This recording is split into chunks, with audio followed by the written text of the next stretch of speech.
Hello friends, आपके अपने YouTube channel MIM news bulletin में आपका हार्दिक स्वागत है। जैसा कि हम जानते हैं कि छठे चरण के नियोजन की काउंसलिंग की प्रक्रिया 5 जुलाई से शुरू होने वाली है, तो अभ्यर्थियों की सुविधा के लिए शिक्षा विभाग द्वारा एक वेब पेज बनाया गया है, जहां से सभी 38 जिलों में कहां और किस नियोजन इकाई में जुलाई में काउंसलिंग होगी, इसकी जानकारी आप प्राप्त कर सकते हैं। इस वेब पेज का लिंक आपको डिस्क्रिप्शन बॉक्स में मिल जाएगा। उस लिंक पर क्लिक करके आप पता कर सकते हैं कि आपके ज़िले में या किसी अन्य ज़िले में कौन कौन से नियोजन इकाई में 5 जुलाई से 12 जुलाई तक 1 to 5 एवं 6 to 8 की काउंसलिंग की जानी है। इसके साथ ही आपको एक और बड़ी खबर बताते चलें। शिक्षा विभाग के प्रधान सचिव संजय कुमार ने अभी नियोजन हेतु विभाग द्वारा नियोजन इकाई के लिए आवश्यक दिशा निर्देश संबंधित अधिसूचना जारी की है। उन्होंने छठे फेज के अभ्यर्थियों को काउंसलिंग के लिए शुभकामनाएं भी दी हैं, साथ ही अधिसूचना संबंधी ये पत्र भी जारी किया है।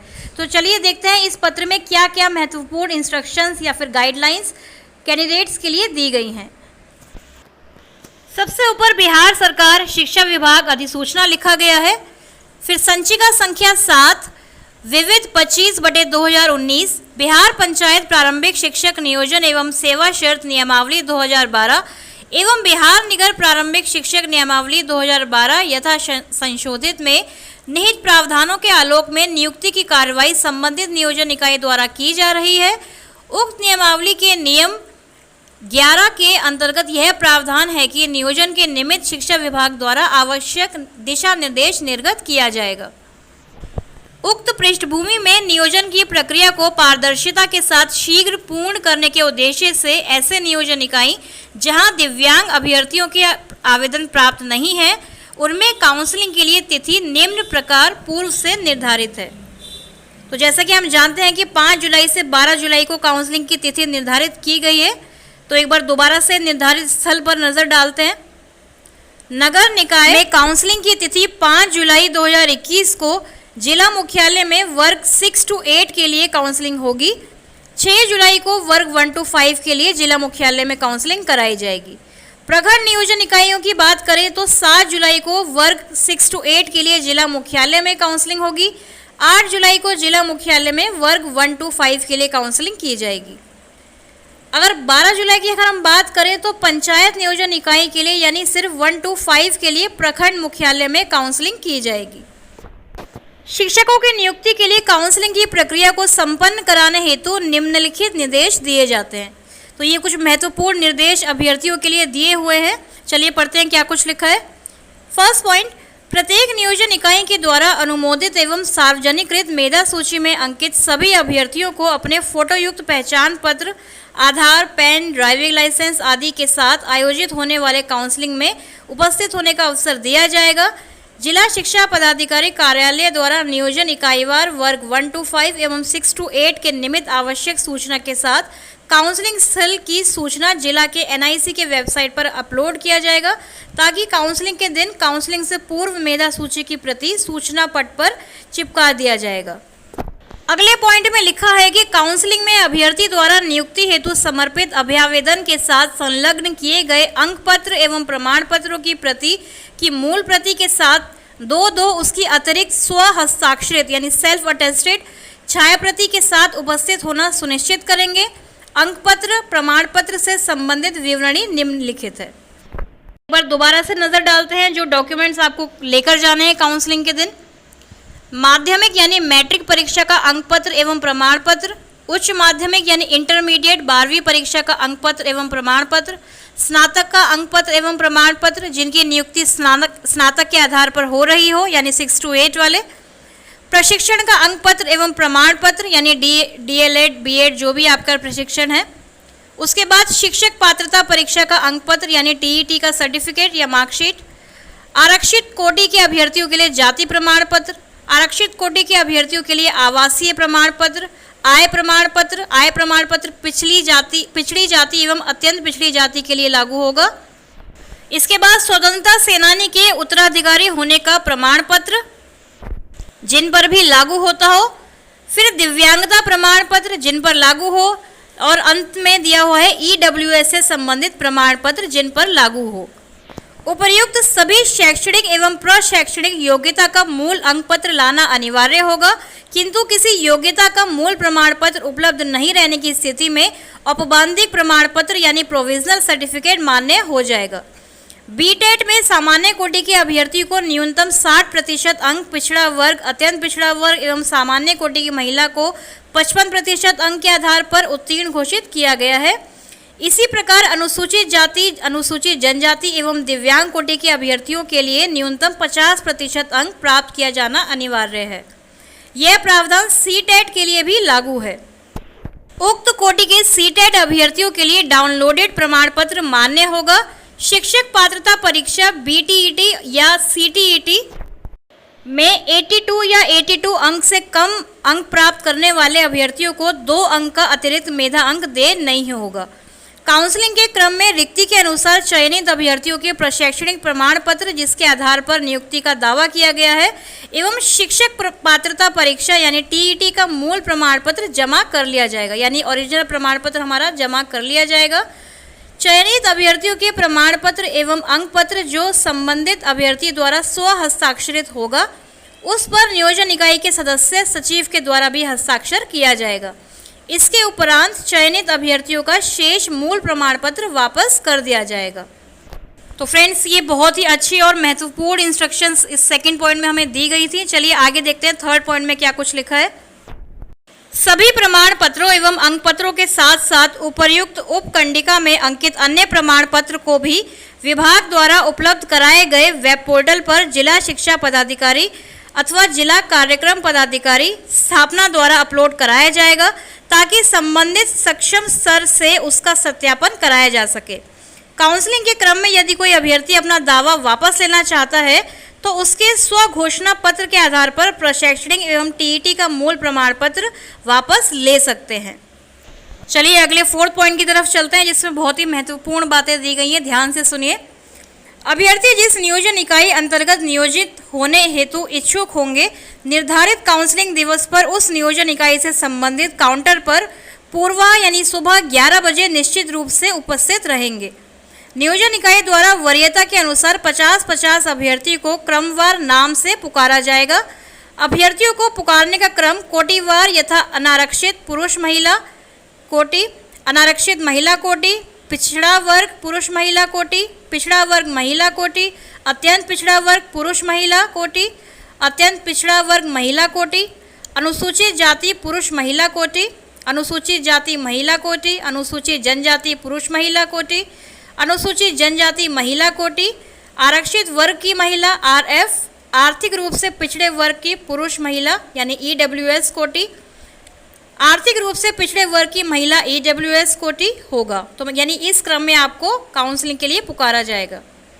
निःशक्त अभ्यर्थी के लिए जिस नियोजन इकाई में पद आरक्षित होगा वहां निःशक्त अभ्यर्थी को सर्वप्रथम नियोजन का अवसर उनके लिए उपलब्ध रिक्ति के सापेक्ष देने का दायित्व संबंधित नियोजन इकाई का होगा।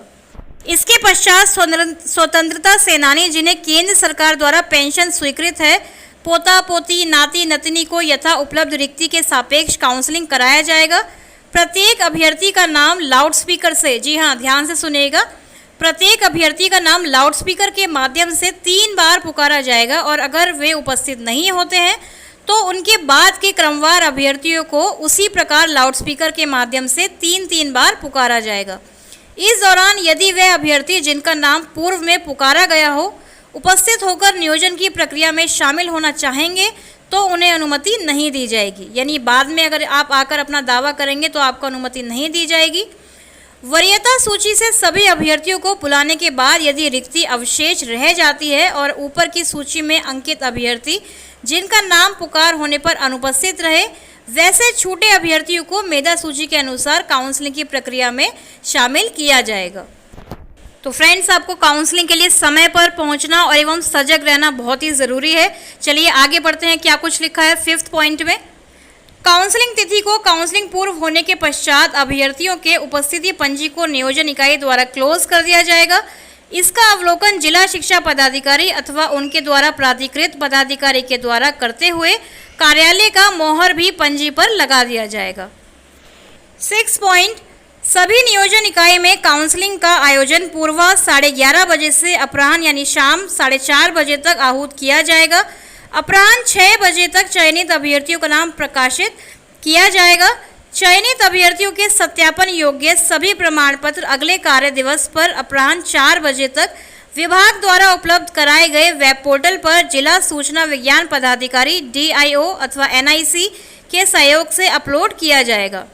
अपलोड करने हेतु जिलावार यूजर ID तथा पासवर्ड संबंधित जिला के जिला शिक्षा पदाधिकारी को उपलब्ध कराया गया है। 7 पॉइंट, जिला शिक्षा पदाधिकारी यथा आवश्यक संबंधित जिला पदाधिकारी से विमर्श कर जिला स्तर पर काउंसलिंग के लिए स्थान निर्धारित कर इसकी सूचना सभी नियोजन इकाइयों को दे देंगे ताकि नियोजन इकाइयों के द्वारा समय पर सूची प्रकाशित कर काउंसलिंग की कार्रवाई कर सके। शिक्षक नियुक्ति के लिए उक्त सूची काउंसलिंग स्थल भी रखा जाएगा। कोविड-19 के प्रोटोकॉल के अनुसार स्थल चयन के क्रम में काउंसलिंग में सम्मिलित होने वाले अभ्यर्थियों के अनुमानित संख्या, काउंसलिंग के लिए काउंटर की व्यवस्था, प्रवेश एवं निकासी की व्यवस्था, उपस्कर एवं अन्य आवश्यकताओं का ध्यान रखा जाना वांछनीय होगा। 9 पॉइंट, संबंधित अभ्यर्थियों को काउंसलिंग आदि की सूचनाओं के संप्रेषण हेतु काउंसलिंग स्थल पर नियोजन इकाई वार सहायता केंद्र यानी हेल्प डेस्क की व्यवस्था की जाएगी। उक्त सहायता केंद्र पर जिला शिक्षा पदाधिकारी द्वारा प्राधिकृत पदाधिकारी संबंधित नियोजन इकाई की मेधा सूची एवं अन्य महत्वपूर्ण सूचनाओं के साथ उपस्थित रहेंगे। 10 पॉइंट, जिला एवं प्रखंड स्तर पर आहूत होने वाले काउंसलिंग में सम्मिलित होने हेतु संबंधित नियोजन इकाई को आवश्यक निर्देश संबंधित जिला पदाधिकारी द्वारा दिया जाएगा। काउंसलिंग में नियोजन इकाई के सदस्य सचिव अनिवार्य रूप से उपस्थित रहेंगे। औपचारिक रूप से सूचित करने के बावजूद यदि ग्राम पंचायत परामर्शी समिति एवं पंचायत समिति परामर्शी समिति के अध्यक्ष निर्धारित तिथि पर काउंसलिंग में उपस्थित नहीं होंगे तो उन्हें डीम्ड रूप से उपस्थित मानते हुए काउंसलिंग की कार्रवाई पूर्ण की जाएगी। यदि सदस्य सचिव निर्धारित तिथि पर काउंसलिंग में उपस्थित नहीं होंगे तो उनके विरुद्ध संबंधित जिला पदाधिकारी के द्वारा विधि सम्मत कार्रवाई भी की जाएगी। 11 पॉइंट, चयनित अभ्यर्थियों के अपलोड किए गए सभी प्रमाण पत्र के सत्यापन के उपरांत इसकी सूचना जिला शिक्षा पदाधिकारी कार्यालय द्वारा संबंधित नियोजन इकाई को दी जाएगी। सत्यापन के उपरांत नियुक्ति पत्र निर्गत करने हेतु सूचना विभाग द्वारा अलग से बाद में दी जाएगी। तो ये भी बहुत ही महत्वपूर्ण इंस्ट्रक्शन दी हुई है। चलिए 12 पॉइंट देखते हैं। काउंसलिंग स्थल पर नियोजन इकाईवार वीडियोग्राफी समय एवं तिथि के अनुसार की व्यवस्था संबंधित जिला शिक्षा पदाधिकारी के द्वारा किया जाएगा। इसके अतिरिक्त संपूर्ण परिसर की गतिविधि के अनुश्रवण के लिए अलग से वीडियोग्राफी भी की जाएगी, जिसके लाइव एक्सेस की व्यवस्था यथा आवश्यक जिला के जिला सूचना विज्ञान पदाधिकारी DIO अथवा NIC एवं विभागीय IT मैनेजर के द्वारा किया जाएगा। आखिरी पृष्ठ पर देखते हैं 13 पॉइंट में क्या कुछ लिखा है। काउंसलिंग स्थल पर बड़ी संख्या में अभ्यर्थियों की उपस्थिति संभावित है। इस हेतु कोविड-19 प्रोटोकॉल को देखते हुए काउंसलिंग स्थल पर विधि व्यवस्था बनाए रखने के लिए जिला पदाधिकारी एवं आरक्षी अधीक्षक द्वारा पर्याप्त संख्या में दंडाधिकारी एवं आरक्षी बल की प्रतिनियुक्ति भी की जाएगी।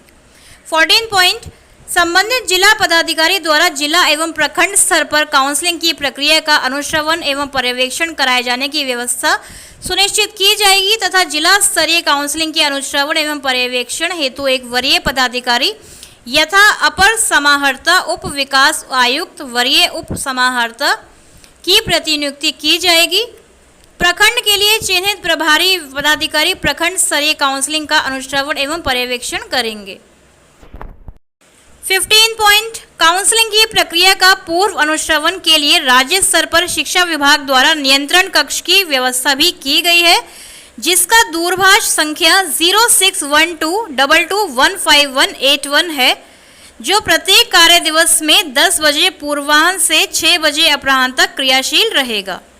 आखिरी 16 पॉइंट में देखते हैं क्या कुछ लिखा है। नियोजन प्रक्रिया को काउंसलिंग के माध्यम से निर्धारित तिथि पर पूर्ण कराने में किसी भी स्तर पर शिथिलता यदि दृष्टिगत होती है तो संबंधित के विरुद्ध विधि सम्मत कार्रवाई प्रारंभ करने की बाध्यता होगी। पूर्व में निर्गत प्रारंभिक शिक्षक नियोजन वर्ष 2019 से संबंधित सभी अधिसूचनाएं इस हद तक संशोधित समझे जाएंगे शेष निहित प्रावधान यथावत रहेंगे। बिहार राज्यपाल के आदेश से संजय कुमार, अपर मुख्य सचिव, हस्ताक्षर। तो फ्रेंड्स, ये था वो पूरा लेटर यानी अधिसूचना जो शिक्षा विभाग द्वारा नियोजन इकाइयों के लिए एवं अभ्यर्थियों के लिए भी जारी की गई थी, ताकि आपको सारे इंस्ट्रक्शंस यानी दिशा निर्देश पता हो सके। तो काउंसलिंग के लिए जाने वाले सभी अभ्यर्थियों को हमारी तरफ से भी शुभकामनाएं हैं। इसी तरह शिक्षक नियोजन एवं बिहार एसटीईटी से जुड़ी अगली बड़ी खबरों के लिए हमारे चैनल को सब्सक्राइब कर लीजिए एवं बेल आइकन दबाना ना भूलें। Thank you for watching.